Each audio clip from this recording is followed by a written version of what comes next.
क्या अल्लाह से मोहब्बत के लिए इबादत ज़रूरी है? कभी तुमने सोचा है कि क्या वाकई अल्लाह से मोहब्बत के लिए इबादत ज़रूरी है?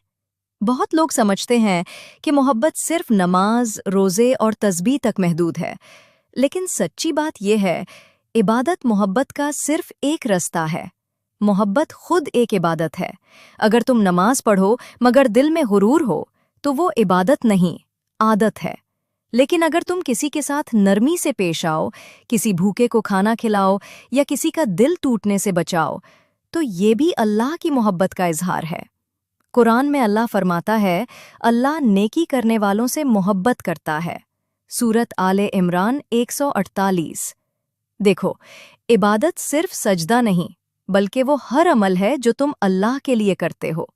जब तुम किसी से बदला नहीं ले लेते, जब तुम माफ कर देते हो, जब तुम सब्र करते हो, ये सब तुम्हारी खामोश इबादतें हैं। अल्लाह तुम्हारे रुकू और सजदे से नहीं, तुम्हारे दिल के इखलास से मोहब्बत करता है।